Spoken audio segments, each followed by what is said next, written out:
தேவனோ இரக்கத்தில் ஐஸ்வர்யமுள்ளவராய் தேவனோ எப்படிங்கிறாரு? இரக்கத்தில் ஐஸ்வர்யம் உள்ளவர். அவர் இரக்கத்தில் குறைவு இருக்குதா? அவர் நமக்கு எப்படி இரக்கத்தை காட்டிட்டாரு? அளவில்லாமல் அவர் ஐஸ்வர்யத்தை நம்ம மேலே காய்ச்சிட்டாரு. இன்னும் நாம் அங்கே பார்க்குறோம். சரி, இப்போ நம்ம தேவனுடைய இரக்கத்தை பழைய ஏற்பாடு காலத்தில் எப்படி இஸ்ரவேல் ஜனங்கிட்ட தேவன் இரக்கம் காட்டிட்டாரு, இல்லை இரக்கத்தை பற்றி அவர் என்ன சொல்லிட்டாரு அப்படின்னு நம்ம கொஞ்சம் குணலட்சணங்களை மட்டும் பார்த்துட்டு நம்ம அப்புறம் பாடத்துக்குள்ளே போவோம். யாத்திராகமம் 34:6-7. கர்த்தர் அவனுக்கு முன்பாக கடந்து போகிற போது அவர், கர்த்தர் கர்த்தர் இரக்கமும் கிருபையும் நீடிய சாந்தமும் மகா தயையும் சத்தியமுள்ள தேவன், 1000 தலைமுறைகளுக்கு இரக்கத்தை காக்கிறவர், அக்கிரமத்தையும் மீறுதலையும் பாவத்தையும் மன்னிக்கிறவர். நம்ம இங்கே பார்க்குறோம், தேவன் இரக்கமும் கிருபையும் நீடிய சாந்தமும் மனத்தாழ்மையும் சத்தியத்தின் தேவன். சத்தியின் தேவன்னா உண்மையான தேவன் என்று பார்க்குறோம். அவர் 1000 தலைமுறை மட்டும் இரக்கத்தை காண்கிறார், அக்கிரமத்தையும் நம்முடைய மீறுதலையும் பாவத்தையும் சேர்த்து நம்ம மன்னிக்கிறவராகிறார். அப்படிப்பட்ட குணம் உடையவராக இருக்கிற தேவன் பார்க்குறோம். சரி, இன்னொரு வசனம் வாசிப்போம். சங்கீதம் 86:5. ஆனாலும் ஆண்டவரே, நீர் மன உருக்கமும் இரக்கமும் நீடிய பொறுமையும் பூரண கிருபையும் சத்தியமும் உள்ள தேவன். இங்கே தாவீது சொல்கிறாரு, அவர் இரக்கமும் நீடிய பொறுமையும் பூரண கிருபையும் சத்தியம் உள்ள தேவன் தான் அவரும் சொல்கிறாரு. சங்கீதத்திலே 103:8. கர்த்தர் உருக்கமும் இரக்கமும் நீடிய சாந்தமும் மிகுந்த கிருபையும் உள்ளவர். இங்கே தேவன் எப்படிங்கிறாரா? இரக்கமும் மிகுந்த கிருபை உள்ளவராக. இரக்கத்தில் எப்படிங்கிறாரு? அவர் மிகுந்த கிருபையை நம்மளாம் காட்டவராக இருக்கிறாருன்னு நம்ம பார்க்குறோம். சரி, சங்கீதம் 145:8. கர்த்தர் இரக்கமும் மன உருக்கமும் நீடிய சாந்தமும் மிகுந்த கிருபையும் உள்ளவர். 9 வாசி. கர்த்தர் எல்லார் மேலும் தயையுள்ளவர், அவர் இரக்கங்கள் அவருடைய எல்லா கிரியைகளின் மேலும் உள்ளது. இந்த தாவீது சொல்கிற இந்த வசனத்தில் அவர் இரக்கங்கள் அவருடைய எல்லா கிரிகள் மேல் உள்ளது. கிரிகள்னா என்ன? சிருஷ்டிப்பு. அப்படின்னா அவர் சிருஷ்டிப்பு மேலே எல்லாத்து மேலே தான் இருக்குது, நம்ம மேலே மட்டும் கிடையாது. உலகத்தில் இருக்கிற மிருகங்கள், ஊரு பிராணிகள், கடல் வாழ பிராணிகள், அதுக்கு மேலே எப்படி தாங்கிறாரா? இரக்கம் உள்ளவராக இருக்கிறாரு அப்படின்னு இங்கே நமக்கு தாவீது நல்லா தெளிவாக சொல்கிறார் தேவனை பற்றி. சரி, உபவாகமம் 7:9. ஆகையால் உன் தேவனாகிய கர்த்தரே தேவன் என்றும், தம்மில் அன்பு கூர்ந்து தமது கற்பனைகளை கைக்கொள்ளுவர்களுக்கு அவர் 1000 தலைமுறை மட்டும் உடன்படிக்கையை தயவையும் காக்கிற உண்மையுள்ள தேவன் என்றும். இங்கே சொல்கிறார், தேவன் நான் எப்படி இருந்தாரா? அதான் சிருஷ்டிப்பு மேலே இரக்கமாக இருந்தார். அதில் மனிதன் மட்டும் என்ன முக்கியமானவங்க என்று நம்ம பார்க்குறோம். அவங்க மேலே எப்படி அன்புள்ளவராகிறாரு, 1000 தலைமுறை மட்டும் காக்கிறவராகிறார். அவங்க மேலே என்ன பண்ணிட்டார்? ஒன்று உடன்படிக்கையை கொடுத்துட்டார் அவங்களுக்கு. எனக்கு கீழ் பாவம் செஞ்சதுனால நமக்கு உடன்படிக்கை தேவை. அதன்படி அவருக்கு இதயத்துக்கு ஏற்றபடி நம்ம வாழ தேவைப்படுதுன்னு பார்க்குறோம். சரி, அதில் 5:10 அதே சொல்லுது. நான் படிச்சு 1000 தலைமுறை மட்டும் இரக்கம் செய்வராக இருக்கிறான்னு அங்கே நமக்கு தேவன் நல்லா சொல்கிற அந்த வருஷத்துலையும். சரி, புலம்பல் 22 3:22 நாம் நிர்மூலமாகாதிருக்கிறது கர்த்தருடைய கிருபையே, அவருடைய இரக்கங்களுக்கு முடிவில்லை. அவர் இரக்கங்கள் எப்படி இல்லையா? முடிவே இல்லைன்னு இந்த வேத வசனம் நமக்கு நல்லா தெளிவாக சொல்லுது. சரி, ஏவேல் 2:13. நீங்கள் உங்கள் வஸ்திரங்களை அல்ல, உங்கள் இருதயங்களை கிழித்து உங்கள் தேவனாகிய கர்த்தரிடத்தில் திரும்புங்கள். அவர் இரக்கமும் மன உருக்கமும் நீடிய சாந்தமும் மிகுந்த கிருபையும் உள்ளவர், அவர் தீங்குக்கு மனஸ்தாபப்படுகிறவருமாய் இருக்கிறார். இந்த வசனம் சொல்லுது என்ன சொல்லுது? நீங்கள் உங்கள் வஸ்திரங்களை உங்கள் இருதயங்களை கிழித்து உங்கள் தேவனாய் கர்த்தரிடத்தில் திரும்புங்கள். அவர் என்னத்தை பார்க்க, இருதயத்தை கிழித்து பார்க்க சொல்கிறாரு. நீங்கள் இருக்க முடியாத இருக்கிறாரான்னு அவர் இருக்க காட்டிக்கிட்ட பார்க்க சொல்கிறார். இருதயம் கிழித்து பாருங்கன்னு சொல்கிறார். அவர் தீங்குக்கு மனஸ்தாபப்படுகிறவராக இருக்கிறார் என்று நான் வசனம் நமக்கு தெளிவாக சொல்லுது. சரி, யோனா 4:2. கர்த்தரை நோக்கி விண்ணப்பம் பண்ணி, ஆ கர்த்தாவே, நான் என் தேசத்தில் இருக்கும்போதே நான் இதை சொல்லவில்லையா? இது நிமித்தமே நான் முன்னமே தர்ஷுக்கு ஓடிப்போனேன். நீர் இரக்கமும் மன உருக்கமும் நீடிய சாந்தமும் மிகுந்த கிருபையும் உள்ளவரும், தீங்குக்கு மனஸ்தாபப்படுகிறவருமான தேவன் என்று அறிவேன். இங்கே ஏன்னா சொல்கிறார் தேவனை பற்றி. அவர் என்ன சொல்கிறாருன்னா, தீசுக்கு ஓடி போனேன், நான் முன்னையே சொல்லலையா என்ன சொன்னார் அப்படின்னு பார்த்தா, அவர் ஏற்கனவே சொல்லியிருப்பார் தேவன்கிட்ட, நீங்கள் எப்படியா நான் போய் சொல்லலனாலும் நீங்கள் அவங்கள மன்னிச்சிருவீங்க, இறக்கமுள்ள தேவனாக இருக்கிறீங்கன்னு சொல்கிறாரு. அதனால் 1ஆம் மாதம் அதிகாரத்தில் ஃபுல்லாக வாசிங்களா, அவர் ஓடி போயிடுவார், முன்னே கப்பல் ஏறி போயிடுவார். அப்புறம் அவர் மீன் வாயில் அகப்பட்டு இருக்கிறார். அவர் என்ன தேவனை பற்றி நன்றாக எப்படி அறிந்திருந்தார்னா, நீ இரக்கமும் மன உருக்கமும் நீடிய சாந்தமும் மிகுந்த கிருபை உள்ளவரும் தீங்குக்கு மனஸ்தாபடுகிற தேவன் என்று நான் அறிவேன். அப்படின்னா அவர் தேவனை பற்றி என்ன பண்ணிச்சு, முன்னாடி நல்லா கற்று அறிந்து வைத்துக்கிறதுனால தேவனுடைய இரக்கத்தை பற்றி அவர் அங்கே நல்லா பேசிட்டாரு. சரி, அதில் 10 இந்த 4 10 11 ஆண்டவர் அவரை ஆர்சியில் தான் இருக்கான். ஆண்டவர் அவரை நோக்கி, அந்த செடி ஓர் இரவில் முளைத்ததென்று முளைத்தெழுந்து மறு இரவில் முற்றும் அழிந்தது. நீ அதற்காக உழைக்கவும் இல்லை, அதை வளர்க்கவும் இல்லை, அதற்கு இவ்வளவு இரக்கம் காட்டுகிறாயே. இந்த நினிவே மாநகரில் 120,000க்கும் மேற்பட்ட மக்கள் இருக்கிறார்கள். வலக்கை எது இடக்கை எது என்று கூட சொல்ல தெரியாத இத்தனை மக்களுக்கும் அவரோடு எண்ணிருந்த கால்நடைகளும் உள்ள இந்த மாநகருக்கு நான் இரக்கம் காட்டாமல் இருப்பேனோ என்றார். இங்கே சொல்கிறாரு, ஏனான் வந்து அது செடி ஆமோக்கு செடிகள்லாம் வந்து ஒரு நாள் இப்போ தங்கியிருப்பார். அது ஒரு பாலைவனத்தில் ஒரு நாள் தான் முளைச்சிருக்கும். அதுக்கே நீ பரிதாபப்படுறாயே, இரக்கம் படுறாரு. அப்படி இப்படிப்பட்ட நினைவேல மக்களை வந்து அந்த வாதையும்னா அவர்கள் இரக்கம் காட்டிக்கிறது இனிமேல் இடது கை வலது கை எதுன்னு அவங்களுக்கு தெரியாமல் இருக்கிறாங்களாம். அதுமாரி மிருக ஜீவன்களும் அநேகம் இருக்குதுங்களாம். அதுக்காக நான் எப்படி இரக்கம் காட்டாமல் இருப்பேன்? நீ அழிஞ்சு போகிற ஒரு செடிக்கு நீ இரக்கம் காட்டுற மனிதர், உன்னை தேவன் எப்படிப்பட்டவராகிறாரு? அங்கே 120,000 பேர் இருக்கிறாங்களாம் அந்த நினிவேல் பட்டணத்தில், ஒரு பட்டணத்தில். அப்படி இருக்கும்போது அதுக்கு தேவன் வந்து இரக்கம் கண்டிப்பாக காட்டவராக இருக்கிறாரு. அதனால் நம்ம தேவன் எப்படி இருக்கிறாரோ இரக்கத்தில் ஐஸ்வர்யம் உள்ளவனாக இருக்கிறது போல் காட்டுறாரு. சரி, மீகா 7:18 தமது சுதந்திரத்தில் மீதியானவர்களுடைய அக்கிரமத்தை பொறுத்து மீறுதலை மன்னிக்கிற தேவரிற்கு ஒப்பான தேவன் யார்? அவர் கிருபை செய்ய விரும்புகிறபடியால் அவர் என்றென்றைக்கும் கோபம் வையார். இங்கே பார்க்குறோம் என்ன சொல்கிறாரு, மீறுதலை மன்னிக்கிறதுக்கு தேவனுக்கு ஒப்பான தேவன் யார்? நமது உலகத்தில் அநேக ஜனங்கள் இருக்கிறாங்க, அநேக கடவுள் இருக்குது. அதனால் நம்ம தேவன் மட்டும் எப்படி இருக்கிறாருன்னா, மீறுதலும் அக்கிரமங்களையும் மன்னிக்கிறவர். அப்படின்னா இரக்கம் காட்டுறாரு நம்மளை உண்மையான ஒரு தேவன் நம்மள தான் இரக்கம் காட்டுறவராக இருக்கிறாருன்னு நம்ம சொல்கிறோம். சரி, மீகா 7:19 ஆர்சியில் வாசிங்க. அவர் நம்மீது இரக்கம் காட்டுவார், நம் தீச்செயல்களை மிதித்து போடுவார், நம் பாவங்கள் அனைத்தையும் ஆழ்கடலில் எரிந்து விடுவார். இந்த வசனம் நல்லா தெளிவாக இருக்குது ஆர்சியில். அவர் நம்மீது இரக்கம் காட்டுவார், நமது தீச்செயல்களை மிதித்து போடுவார், நாம் பாவங்களை அனைத்தையும் ஆழ்கடலில் எழுந்து விடுவார். அப்படின்னா ஆழ்கடலில் ஒரு பொருளை போட்டால் நம்மளால் மீண்டும் போய் எடுத்துகிட்டு வர முடியுமா? முடியாது. அதை கண்டுபிடிக்க முடியாது, நம்ம எடுத்துகிட்டு வர முடியாது. அப்படிப்பட்ட தேவன் நம்மள இரக்கம் காட்டி நம்ம பாவங்களை மன்னித்து அது மறந்து விடுகிறவராக இருக்கிறாரு. அதை தூக்கி தூரம் எஞ்சுறாரு. வடத்துக்கு எவ்வளோ போகிறோமோ இடத்துக்கு எவ்வளோ போகிறோமோ, உங்களுக்கு பூமிக்கு வடத்துக்கு எவ்வளோ போகிறோம் இடத்துக்கு எவ்வளோ போகிறோம், உங்களுக்கு வித்தியாசம் தெரியுமான்னு கேட்குறாரு. தூரம் தெரியுமான்னு கேட்குறாரு. தெரியாது. அதுபோல் நம்ம தேவன் அவ்வளோ பெரிய இரக்கமுள்ளவராக இருக்கிறாரு. பாவத்தை நம்மளை மன்னித்து நம்ம பாவங்களை நம்மளை மீண்டும் ஏற்றுக்கொடுக்கிறாரு. சரி, இதுக்கு நம்ம ஒப்புமையாக ஒரு நபரை எடுத்துக்கோம். பழைய ஏற்பாட்டிலேயே ஒரு நபர் பாவம் செஞ்சிட்டாரு. அவர்கிட்ட எப்படி தேவன் அந்த இரக்கத்தை காமிச்சிட்டாரு, அந்த பாவத்தை எப்படி மன்னிச்சிட்டாருன்னு நம்ம பார்க்கலாம். அதுக்கு நம்ம தாவீதை பற்றி பார்ப்போம். சங்கீதம் 51:1. தேவனே, உமது கிருபையின்படி எனக்கு இரங்கும், உமது மிகுந்த இரக்கங்களின்படி என் மீறுதல்கள் நீங்க என்னை சுத்திகரியும். இது தாவீது பாவம் செஞ்சு முடிச்சாட்டி அவர் உயிரோடு இருக்கிறாரு. அப்போது ஒரு ஜபம் ஏறெடுக்கிறாரு.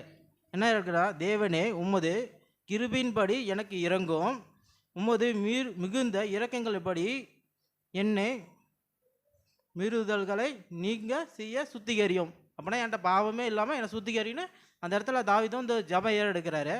சரி, அப்படி என்ன தாவீது தப்பு செஞ்சிட்டாரு அப்படின்னு நாம் பார்த்தா இன்னொரு வசனம் வாசிப்போம். 2 சாமுவேல் 12:1-15. இதில் காது பைபிள் வாசி.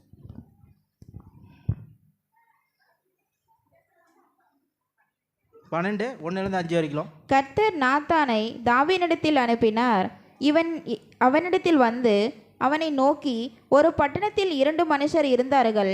ஒருவன் ஐஸ்வர்யவான், மற்றவன் தரித்திரன். ஐஸ்வர்யவானுக்கு ஆடு மாடுகள் வெகு திரளாயிருந்தது.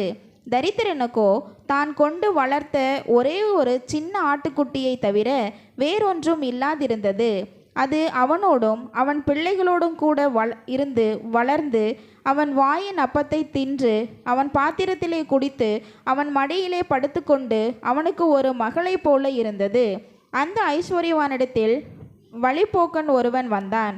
அவன் தன்னிடத்தில் வந்து வழிப்போக்கனுக்கு சமையல் பண்ணுவிக்க தன்னுடைய ஆடு மாடுகளில் ஒன்றை பிடிக்க மனதில்லாமல் அந்த தரித்திரனுடைய ஆட்டுக்குட்டியை பிடித்து அதை தன்னிடத்தில் வந்த மனுஷனுக்கு சமையல் பண்ணுவித்தான் என்றார்.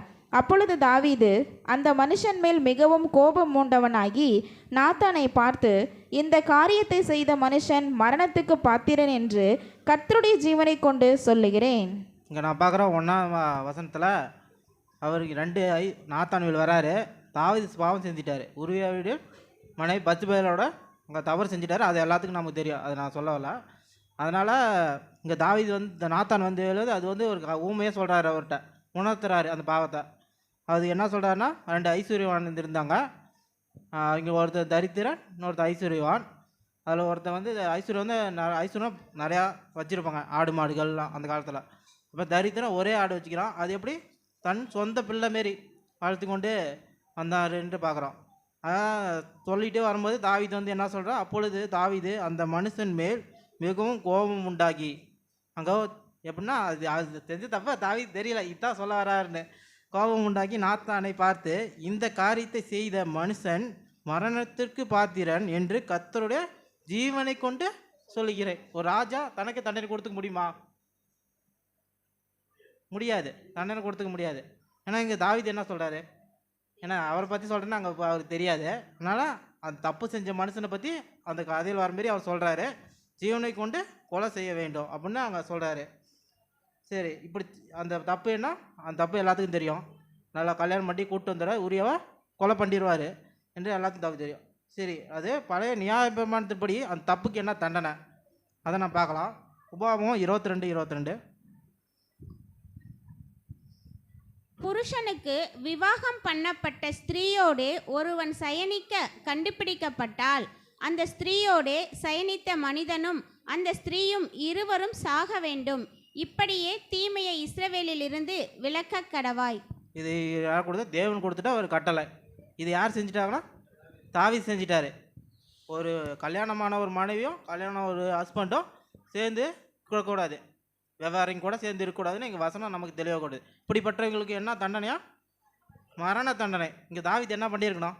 ஆக்சுவலி மறிச்சிருக்கணும். ஆக்சுவலி அவர் செஞ்ச தப்புக்கு கண்டிப்பாக அது மரண தண்டனை தான் அங்கே கொடுக்கணும். ஏன்னா தேவன் என்ன பண்ணார்?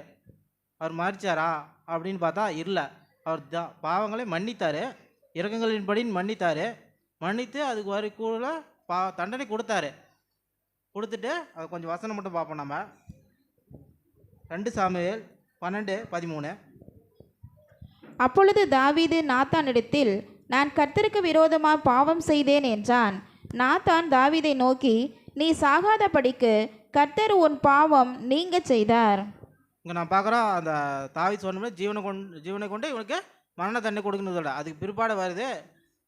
அப்பொழுது தாவீது நாத்தானிடத்தில், நான் கர்த்தரிடத்தில் விரோதமாய் பாவம் செய்தேன். அப்படின்னா இவருக்கு என்ன உணர்ந்துட்டார், அந்த பாவத்தை கர்த்தரிடத்தில் பாவம் செஞ்சுட்டுன்னு உணர்ந்துட்டார் அப்படின்னு பார்க்குறோம். தாவீதை நோக்கி, நீ சாவாதபடி கர்த்தர் உன் பாவங்களை நீக்கினார். அப்படின்னா அவர் இரக்கங்கள்படினா அந்த பாவத்தை நீக்கிட்டார். அப்படினால அவருக்கு ஜீவன் பெற்றுக்கொண்டார். அதை நம்ம எதனால் பெற்றுக்கொண்டா பின்னாடி பார்ப்போம். அதில் 14. ஆனாலும் இந்த காரியத்தினாலே கர்த்தருடைய சத்துருக்கள் தூஷிக்க நீ காரணமாய் இருந்தபடியினால் உனக்கு பிறந்த பிள்ளை நிச்சயமாய் சாகும் என்று சொல்லி நாத்தான் தன் வீட்டுக்கு போய்விட்டார். இப்படி ஒரு ராஜா, அது இஸ்ரவேல் ராஜா பாவம் செஞ்சிட்டா கண்டிப்பாக தேவன் தண்டனை கொடுத்துடும்.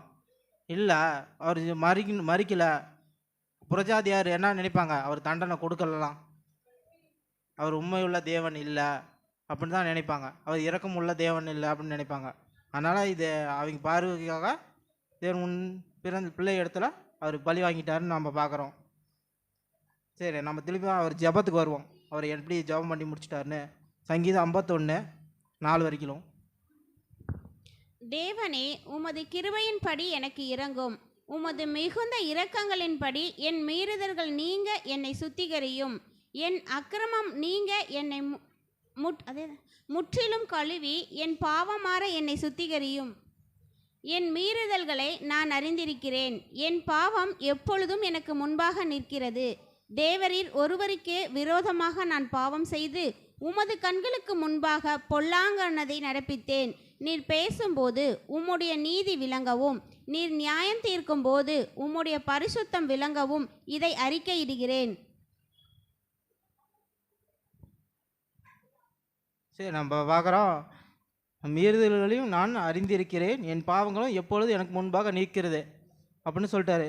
தேவரீர் ஒருவருக்கு விரோதமாக நான் பாவம் செய்தேன், உம் கண்களுக்கு முன்பாக பொல்லாப்பை நடிப்பித்தேன். நீ பேசும்போது உம்முடைய நீதியை விளங்கும் அப்படின்னா அவர் நீதி விளங்கிட்டார். அவர் இரக்கத்தின்படி நம்ம பார்க்குறோம்.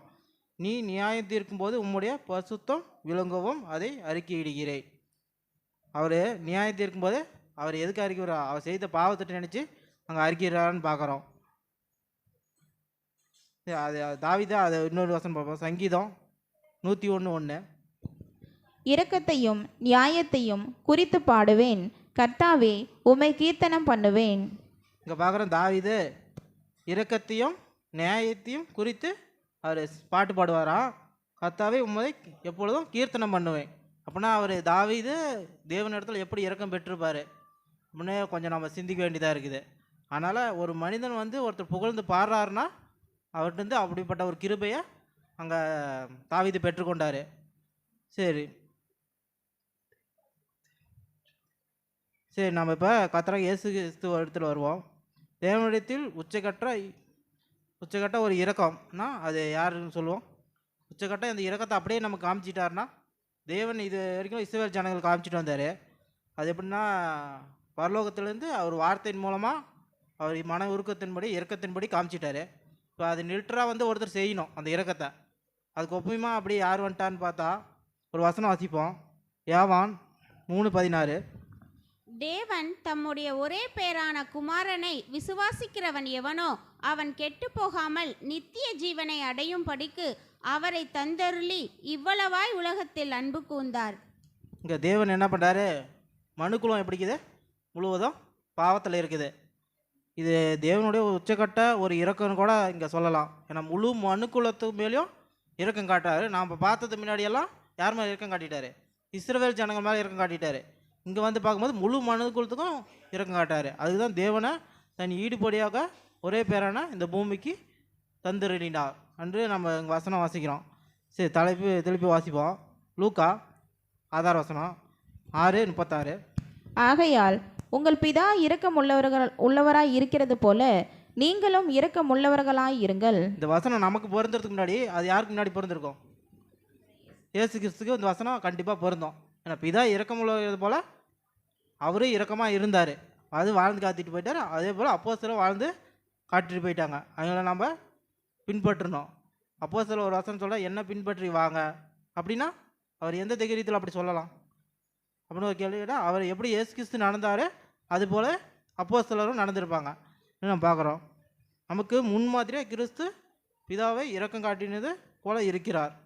நமக்கு முன்னுதாரணம் கிறிஸ்து தான் நம்ம போய் பார்க்க முடியும். யாராவது ஒருத்தர் இரக்கம் காட்டிக்கிறாங்க அந்த பூமியில் நம்ம தேடி பார்த்தோமா அது கிறிஸ்துவ பார்க்கலாம். ஏன்னா பிதா எப்படி இரக்கம் காட்டினாரோ அதுபோல் கிறிஸ்து இரக்கம் காட்டுறான்னு பார்க்குறோம். சரி, யோவான் 14:9. அதற்கு இயேசு, பிலிப்புவே, இவ்வளவு காலம் நான் உங்களுடனே கூட இருந்தோம், நீ என்னை அறியவில்லையா? என்னை கண்டவன் பிதாவை கண்டான். அப்படி இருக்க பிதாவை எங்களுக்கு காண்பியும் என்று நீ எப்படி சொல்லுகிறாய்? இங்கே பிலிப்பு கேட்குறாரு, தேவனே உங்களுடைய பிதாவை எங்களுக்கு காமிங்க அப்படிங்கிறாரு. அதுக்கு இயேசு கிறிஸ்து என்ன சொல்கிறாருன்னா, இவ்வளவு நான் உன்னோட இருந்தேன் அறியவில்லையா? இவ்வளோ காலம் நான் உன்னோட இருந்தேன், நீ என்னை அறியவில்லையா? நான் இவ்வளோ கிரியை செஞ்சேன், இவ்வளோ அற்புதம் செஞ்சேன், தேவனை போல் இரக்கம் காட்டினேன், இப்படி இருந்தும் நீ என்னை அறியலையா அப்படிங்கிறாரு. ஏன்னா அவர் தேவன் எப்படி இருப்பாங்கன்னா எங்களுக்கு தெரியாது. ஏன்னா எந்த குணலட்சணத்தில் உடையவர்னு கத்தரை இயேசு கிறிஸ்து பார்த்து நல்லா தெரிஞ்சிருப்பாங்க. அப்படி இருக்க பிதா என்னை கண்டா என்னை கண்ட பிதாவை கண்டான் என்றே சொல்கிறாரு. சரி, அடுத்த வாசனம் வாசிப்போம். அது சங்கீதம் 145:8. கர்த்தர் இரக்கமும் மன உருக்கமும் நீடிய சாந்தமும் மிகுந்த கிருபையும் உள்ளவர். அடுத்த வாசனம் வாசிங்க. அப்படி கர்த்தர் எல்லார் மேலும் தயை உள்ளவர். அவர் இரக்கங்கள் அவருடைய எல்லா கிரியைகள் மேலும் உள்ளது. இப்போ பார்க்குறோம், இது குணலட்சணம் மட்டும் நம்ம எடுத்துக்கோ, இரக்கம் மட்டும். இது அப்படியே யாருக்கு பொருந்தோம்? பிதாவிக தேவனுக்கு இந்த வசனம் பொருந்தோம். இது அப்படியே ஒப்புமை யாருக்கு இல்லாம்? கிறிஸ்துக்கு ஒப்புமை இல்லாம். ஏன்னா அவர் இரக்கமும் மன உருக்கமும் ஈடிய சாந்தமும் கிருபையும் உள்ளவர். அது கிருபைனா நம்ம யாருக்கு ஒப்புவிடலாம்? நம்முடைய பிதாவை தேவனுக்கு மட்டும்தான் கிருபை ஒப்புவிட முடியும். நம்ம மற்ற யாருக்கும் மேலே கிருபை வராது தானா. அப்படிப்பட்டது இரக்கத்தை மட்டும் நம்ம எடுத்துக்கலாம் இந்த வசனத்துக்கு. இது அப்படியே தேவனுக்கும் பொருந்தும் கிறிஸ்துவுக்கும் பொருந்தும். அது அந்த வசனம் வச்சேன். சரி, இன்னொரு வசனம் வாசிப்போம். மத்தேயு 20:30. அப்பொழுது வழியருகே உட்கார்ந்திருந்த 2 குருடர் இயேசு அவ்வழியே வருகிறார் என்று கேள்விப்பட்டு, ஆண்டவரே, தாவீதின் குமாரனே, எங்களுக்கு இரங்கும் என்று கூப்பிட்டார்கள். அப்படி 34 வரைக்கும் வாசிக்கிறேன். அவர்கள் பேசாதிருக்கும்படி ஜனங்கள் அவர்களை அதட்டினார்கள். அவர்களோ, ஆண்டவரே, தாவீதின் குமாரனே, எங்களுக்கு இரங்கும் என்று அதிகமாய் கூப்பிட்டார்கள். இயேசு நின்று அவர்களை தம்மிடத்தில் அழைத்து, நான் உங்களுக்கு என்ன செய்ய வேண்டும் என்று இருக்கிறீர்கள் என்றார். அதற்கு அவர்கள், ஆண்டவரே, எங்கள் கண்களை திறக்க வேண்டும் என்றார்கள். 34 வரைக்கும் வாசிக்கிறீங்க. 34.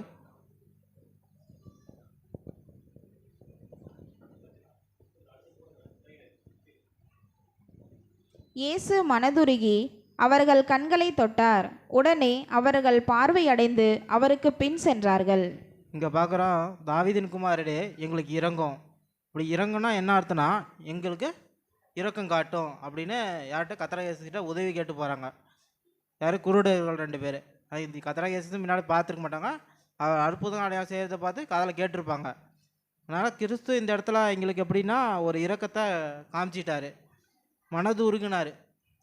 அவர் இரக்கங்கள்படி இப்படி பிதா எப்படி மனது அந்த இஸ்ரவேல் மேலே உருகி எத்தனை முறை அவங்க தப்பு செஞ்சாலும் அவங்கள வந்து எப்படி போய் கதறும் போதெல்லாம் அவங்ககிட்ட அவங்க இரக்கம் காட்டி அவங்க பாவங்களை மறந்து மன்னித்தாரோ, அது போலவே கிறிஸ்துவும் இங்கே இந்த குருடருக்கு மனது உருகி அவங்களை குணமாக்குறாரு என்று பார்க்குறோம். சரி, மத்தேயு 15:22. அப்பொழுது அந்த திசைகளில் குடியிருக்கிற கானானிய ஸ்திரீ ஒருத்தி அவரிடத்தில் வந்து, ஆண்டவரே, தாவீதின் குமாரனே, எனக்கு இரங்கும், என் மகள் பிசாசினால் கொடிய வேதனைப்படுகிறாள் என்று சொல்லி கூப்பிட்டாள். போஸ்டார் இது எப்படின்னா, இந்த வசனம் கானாஸ்திரி வச்சுனா அதுக்கு முன்னால் இருக்கிறவங்க 2 குருடும் யாருங்க? இஸ்ரவேல் சேர்ந்தவங்க. அதனால் அது கர்த்தர் இயேசு நமக்காக முதல் வந்தாரா என்று பார்த்தா நமக்காக வரல, இஸ்ரவேலுக்காக அவர் வந்தார். அதனால் அவங்க 2 பேர்த்தையும் அவங்க மேலே இறக்கமாக இருந்தார் முதல்ல. இங்கே நமக்கு வந்து நமக்கும் அது கையளிக்கப்பட்டு இருக்குது.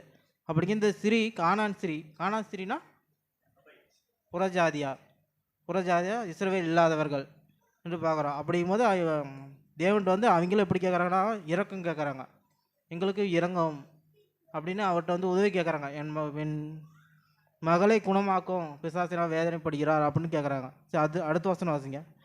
மத்தேயு 5:25. அவள் வந்து, ஆண்டவரே, எனக்கு உதவி செய்யும் என்று அவரை பணிந்து கொண்டாள்.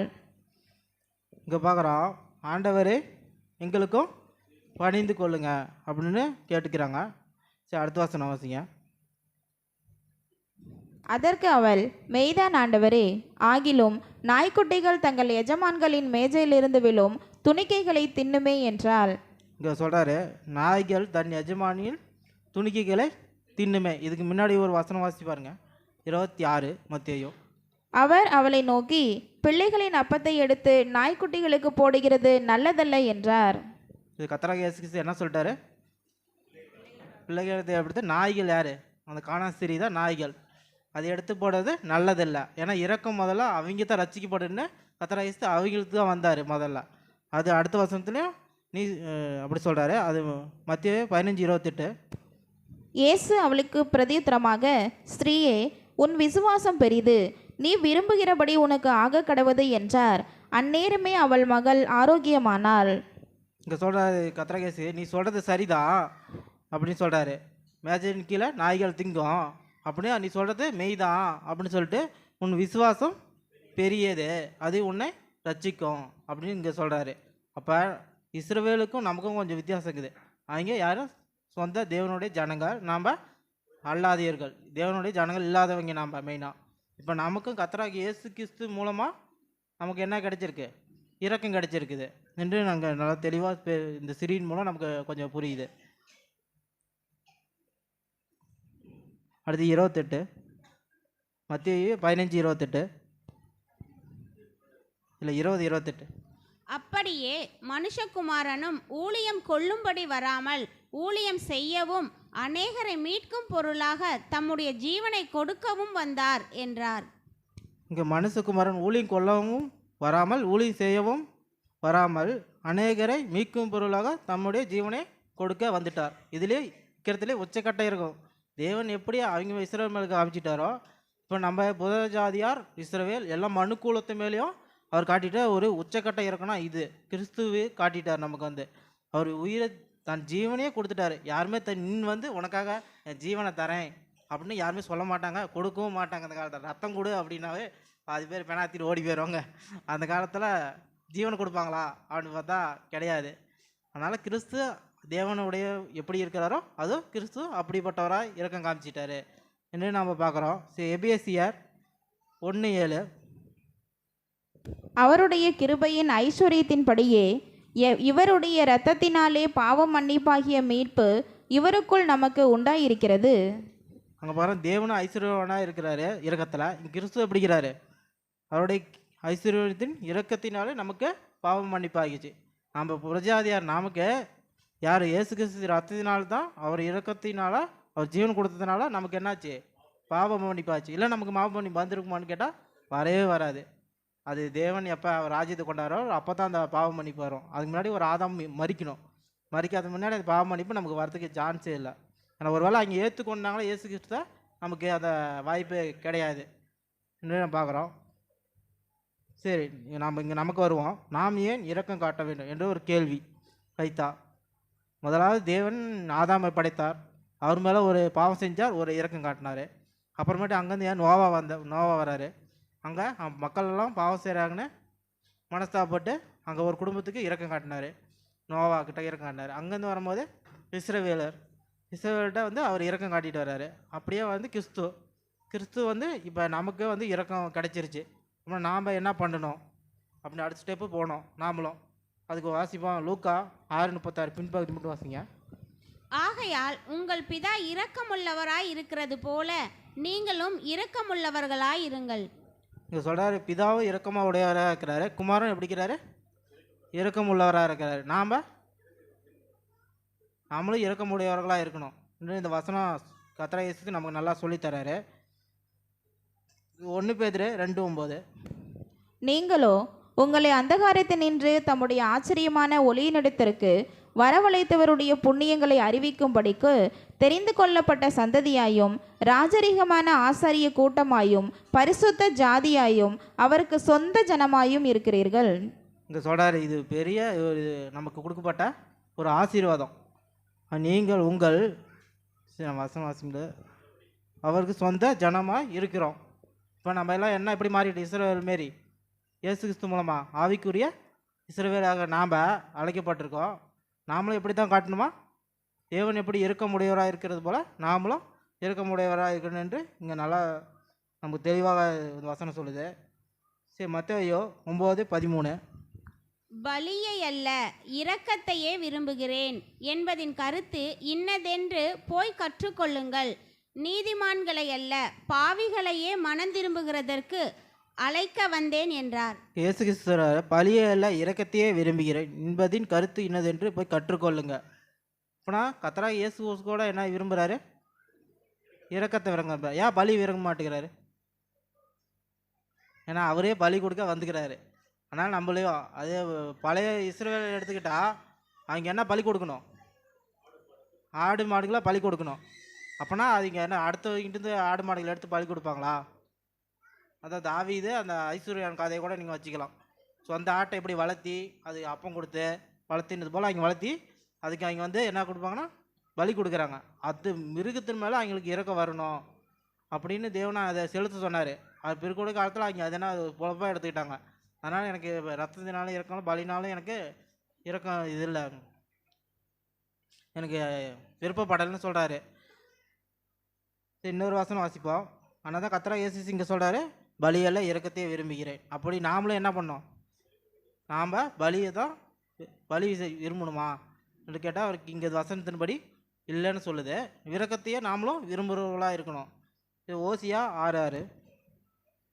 பலியை அல்ல இரக்கத்தையும் தகன பலியை பார்க்கிலும் தேவனை அறிகிற அறிவையும் விரும்புகிறேன். இங்கே பலி அல்ல இரக்கத்தையே விரும்புகிறேன், தகன பலியை பார்க்கிலும் தேவனை அறிகிற அறிவே விரும்புகிறேன். நம்ம எல்லாரும் எதுக்கு இங்கே வந்து உட்காந்துட்டு இருக்கிறோம்? ஏன் சொல்லலாம், தேவனை அறிஞ்சு கொள்ள நம்ம உட்காந்துட்டு இருக்கிறோம். அதனால் அது அறிந்து கொள்ளும்போது நமக்கு என்ன கிடைக்குது? காலையிலேருந்து நிறையா சப்ஜெக்ட் கேட்டோம். சகோதர தேவனுடைய ஐஸ்வர்யம், அப்புறம் மீட்பு, அப்புறமேட்டு தீர்மானம், இதெல்லாம் நம்ம அறிந்துக்கிட்டு தான் நம்ம இங்கே வந்து உட்காந்துட்டு இருக்கிறோம் ஒரு நாள் ஃபுல்லாக. அதனால் இரக்கத்தையும் நம்ம அறிந்து கொள்ள வேண்டியதாக இருக்குது. அது எப்படிப்பட்டது இருக்குன்னா தேவனுடைய இரக்கத்தை நாம் பெற்றிருக்கிறோம்.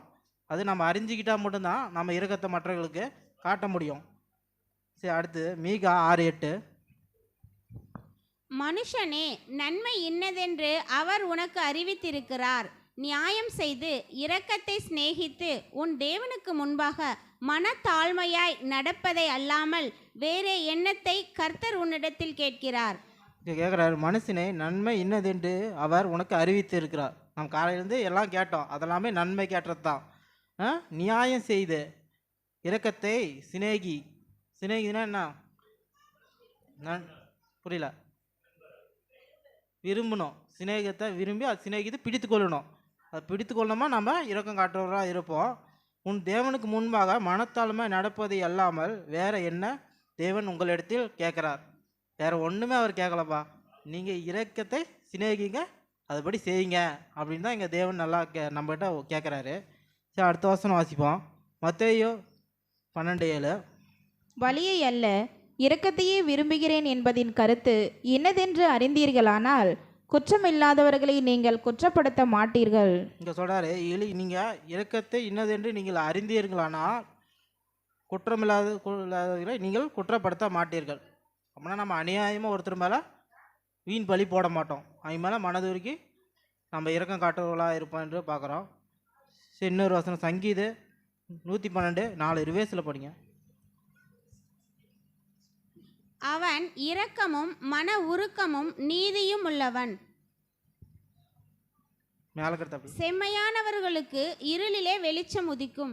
இங்கே நம்ம பார்க்குறோம், அவன் இரக்கமும் மன உருக்கமும் நீதியும் உள்ளவன் அப்படின்னு பார்க்குறோம். இப்படிப்பட்டவங்க தான் செம்மையானவர்களுக்கு இருளிலே வெளிச்சம் உதிக்கும். அப்படின்னா நம்ம தேவனுடைய சத்தியத்தை கேட்டோமா, அதன்படி நடந்து பார்த்தா நமக்கு என்ன கிடைக்கும்? வெளிச்சத்தில் நடக்கிற பிள்ளைங்க, இல்லைனா இருளில் நடக்கிற பிள்ளைங்க. இப்படிப்பட்டவங்க தான் அந்த இரக்கமுடையவர்களாக இருப்பாங்க என்று பார்க்குறோம். சரி, ரோமர் 9:17 இல்லை 15.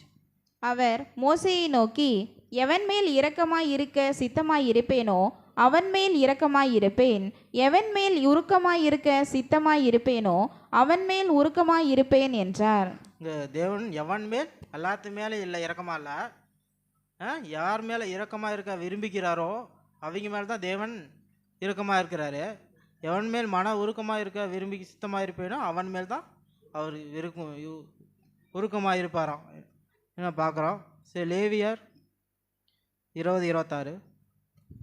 கர்த்தராகிய நான் பரிசுத்தராய் இருக்கிறபடியினாலே நீங்களும் எனக்கேற்ற பரிசுத்தவான்களாய் இருப்பீர்களாக. நீங்கள் பரிசுத்தவான்கள்னா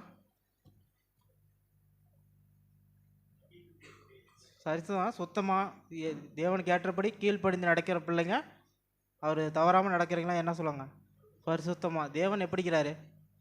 பரிசுத்தமாக இருக்கிறது போல் நாமளும் பரிசுத்தமாக இருக்கணும் என்று இந்த வசனம் நம்ம தெரிவிக்குது.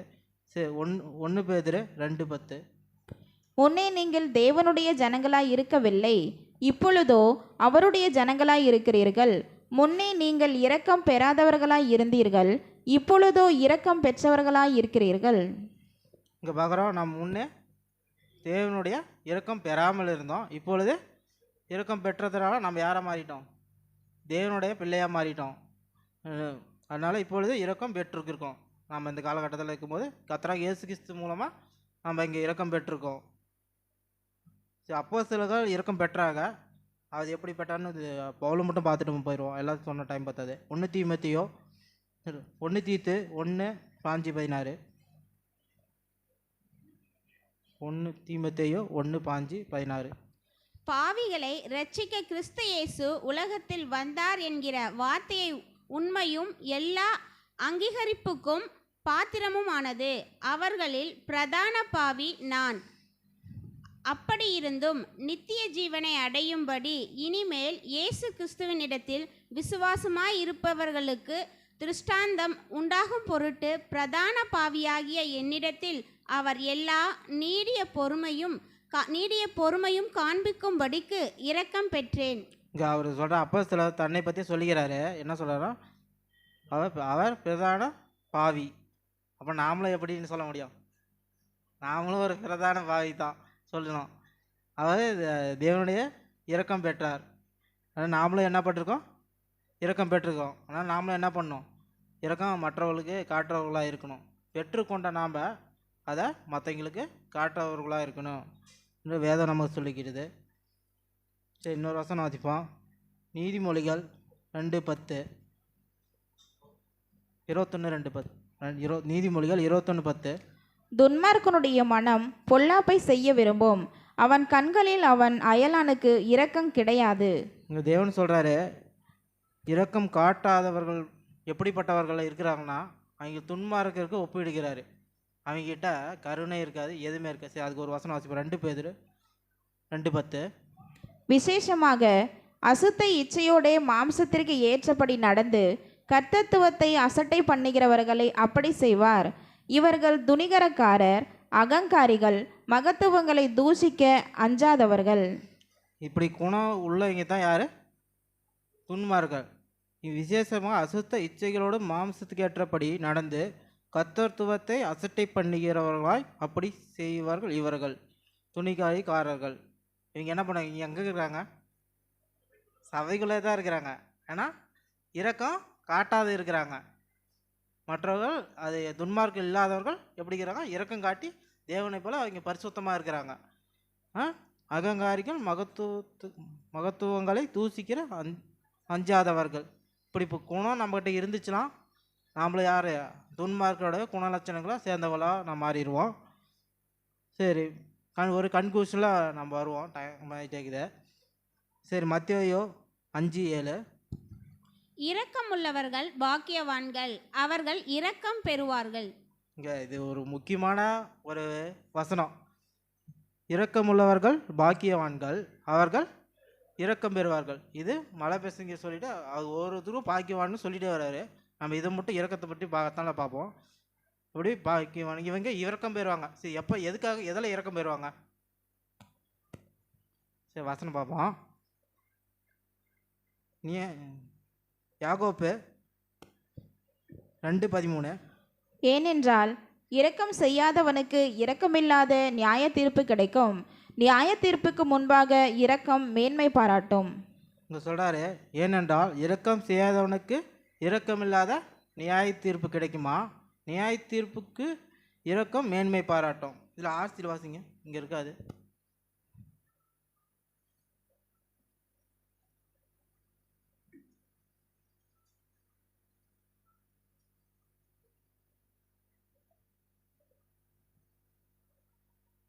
ஏனெனில் இரக்கம் காட்டாதோருக்கு இரக்கமற்ற தீர்ப்புதான் கிடைக்கும், இரக்கமே தீர்ப்பை வெல்லும். சொல்கிறாரு, நாம் ஏன் பாக்கியம், அதுக்கு முன்னாடி வசனம் சொல்கிறாரு மத்தேயு 5:7, இரக்கம் உள்ளவர்கள் பாக்கியவான்கள், அவர்கள் இரக்கம் பெறுவார்கள். எதுக்காக இரக்கம் பெறுவார்கள் அப்படின்னு பார்த்தா, இங்கே நியாய தீர்ப்புக்கு தீர்ப்பு வெல்லும். நம்ம செய்துட்டு நம்ம மற்ற மேலே இரக்கம் காட்டிட்டோமா, நம்ம தப்புதுங்களெல்லாம் தேவன் மன்னித்து இதுக்கு தீர்ப்பை வெல்லும். அப்படின்னா நம்ம நியாய தீர்ப்புக்கு நமக்கு குறைக்கப்படும் பாவங்கள் நம்ம பார்க்குறோம். சரி, ரோமர் 14:12.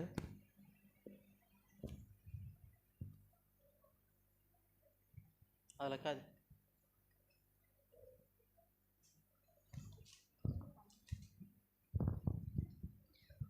ஆதலால் நம்மில் ஒவ்வொருவனும் தன்னை குறித்து தேவனுக்கு கணக்கொப்புவிப்பான். கண்டிப்பாக நியாயத்தீர்ப்பு நாளில் நமக்கு கணக்கு ஒப்படைக்கணும். நம்ம இரக்கம் பாராட்டுன்னு சொல்லி இது வசனம். அதனால் நம்ம இரக்கம் காட்டுறவர்களாக இருந்தால் அங்கே நியாயத்தீர்ப்புகளை நம்ம தப்பித்து கொள்ளலாம் என்று வசனம் சொல்லுது. நியாயத்தீர்ப்பு தப்பித்து கொள்ளலாம், மேன்மை பாராட்டணும் இருக்கும் நம்ம சொல்லுது. சரி, இப்போ தாவீது அந்த இப்போ தாவீதுக்கு வருவோம்.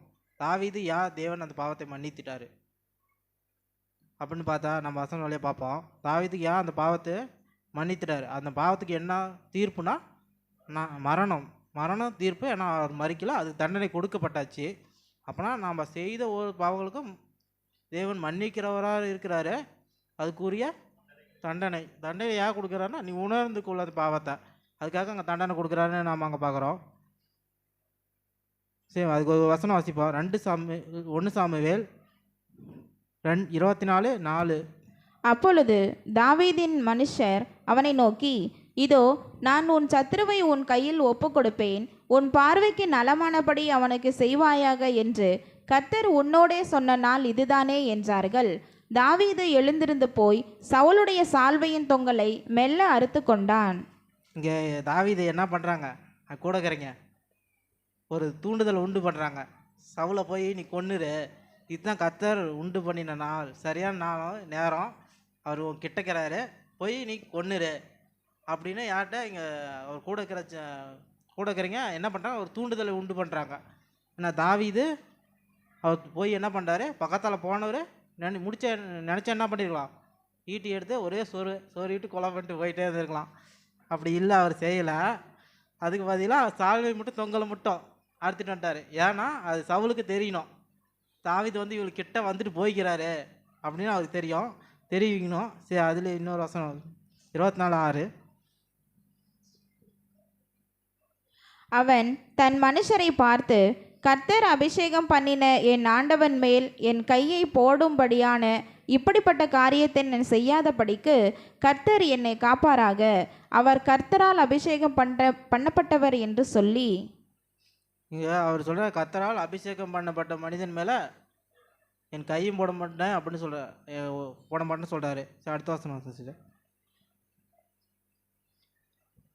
தன் மனுஷரை சவுலின் மேல் எழும்ப ஒட்டாமல் இவ்வார்த்தைகளினால் அவர்களை தடை பண்ணினான். சவுல் எழுந்திருந்து கெபியை விட்டு வழியே நடந்து போனான். இங்கே பார்க்குறோம், அந்த மனுஷங்க தூண்டுதல் உண்டு பண்ணாங்க, அவங்க கொல்லாதபடி இங்கே தாவீது தடை பண்ணுறாரு. நீங்களும் போய் அவரை எதுவும் பண்ணக்கூடாது அப்படின்னு தடை பண்ணி கூப்பிட்டு போயிரு. அப்புறம் சவுல் எழுந்து கெபியை விட்டு வழியே நடந்து போனார் என்று பார்க்குறோம். அப்படின்னா இங்கே தாவீது என்ன காட்டிட்டாரு, இரக்கம் காட்டினதால தேவன் அந்த பாவத்துக்கு அவர் இரக்கம் காட்டினார். அதனால் நாம் ஒவ்வொருத்தரும் பாவத்துக்குள்ளே இருக்கிற நாம் எப்படி காட்டணும், இரக்கம் காட்டுறவர்களாக இருந்தால் நம்ம நியாய தீர்ப்புக்கு நமக்கு எப்படிப்பட்ட இரக்கம் கிடைக்கும் என்று இந்த தாவீதின் மூலமாக நம்ம ஒரு கற்றுக்கொள்ளலாம். தாவீது சவுலுக்கு இரக்கம் காட்டினார், தேவன் தாவீதுக்கு இரக்கம் காட்டினார், நமக்கு தேவன் தான் இரக்கம் காட்டுவார். சரி, இன்னொரு வசனம் வாசிப்போம். யாக்கோபு 5:11. இதோ பொறுமையாய் இருக்கிறவர்களை பாக்கியவான்கள் என்கிறோமே, யோபின் பொறுமையை குறித்து கேள்விப்பட்டிருக்கிறீர்கள், கர்த்தருடைய செயலின் முடிவையும் கண்டிருக்கிறீர்கள். கர்த்தர் மிகுந்த உருக்கமும் இரக்கமும் உள்ளவராய் இருக்கிறாரே. இங்கே யோபு கூட எப்படி சொல்கிறாரு தேவனை பற்றி, தேவன் மிகுந்த உருக்கமும் இரக்கமும் உள்ளவராக இருக்கிறார். அவர் கூட அவ்வளோ தண்டனை கொடுத்து அவர் எல்லாத்தையும் இழந்து போயிட்டார். அது எப்படி இரக்கத்தினால ரெட்டிப்பாக பெற்றுக்கொண்டார், ஏன்னா தேவனை ஆசீர்வதித்தாருன்னு நாம் அங்கே பார்க்குறோம். சரி, மத்தேயு 5:7. ஆகையால் பரலோகத்தில் இருக்கிற உங்கள் பிதா பூரண சர்க்கம் நீங்கள் பாக்கியவான். 5:7 மத்தேயு. உள்ளவர்கள் பாக்கியவான்கள், அவர்கள் இரக்கம் பெறுவார்கள். இரக்கமுள்ளவர்கள் பாக்கியவான்கள், அவர் இரக்கம் பெறுவார்கள். அப்படின்னா நியாய தீர்ப்புக்கு நம்ம தப்பித்து கொள்ளணும்னா நம்ம என்ன பண்ணோம், இரக்கம் காட்டணும். இந்த இரக்கம் எதுக்குள்ளே உட்பட்டு இருக்குதுன்னா அன்புக்குள்ளே உட்பட்டு இருக்குது. அப்படின்னா உங்கள் பிதா எப்படி இருக்கிறாரு? பூரண சர்க்குலாரும் அன்பாகவும் இருக்கிறாரு. இதை நம்ம பார்க்குறோம். சரி, ஆதார வசனம் வாசிப்போம். லூக்கா 36:6.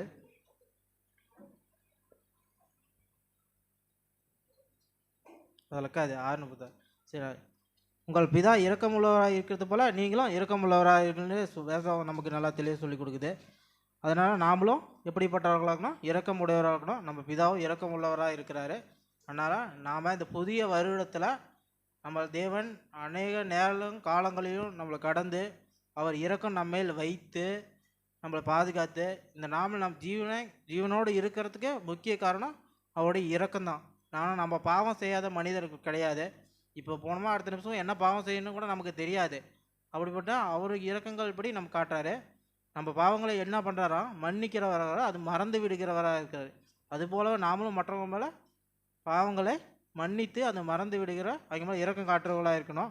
சரி, முடிவாக ஒரு வசனத்தை மட்டும் பாவிப்போம். 5:48. மத்தேயு 5:48. ஆகையால் பரலோகத்தில் இருக்கிற உங்கள் பிதா பூரண சர்க்குணராய் இருக்கிறது போல நீங்களும் பூரண சர்க்குணராய் இருக்க கடவீர்கள். ஆகையால் பரலோகத்தில் இருக்கிற உங்கள் பிதா பூரண சர்க்குணராக இருக்கிறது போல நீங்களும் பூரண சர்க்குணராக இருக்க கடவீர்கள். இந்த பூரணம் என்ன? முழுமை. அப்படின்னா தேவன் எப்படின்னா பாவம் இல்லாமல் இருக்கிறாரு. நாம் அது அவருடைய ஒரே பேரான இயேசு கிறிஸ்து ரத்தினால் சுத்திகரித்து இரக்கம் பெற்றிருக்கோம். நாம் எப்படிப்பட்டவர்களாக இருக்கணும்? இரக்கம் மற்றவர்களுக்கு காட்டுறவர்களாக இருக்கணும். அதுபோலவே பிதா பூரண சர்க்குலராக இருக்கிறது போல் நாமளும் எப்படி இருக்கணும்? பூர்ண சர்க்குலராக இருப்பார். இப்படிப்பட்ட வார்த்தையை கொடுத்த நம்முடைய பிதாவாகிய தேவனுக்கும் பொறுமையோடு கேட்ட உங்களை யாவரையும் உங்கள் கடவுள் ஆசீர்வதிப்பார்.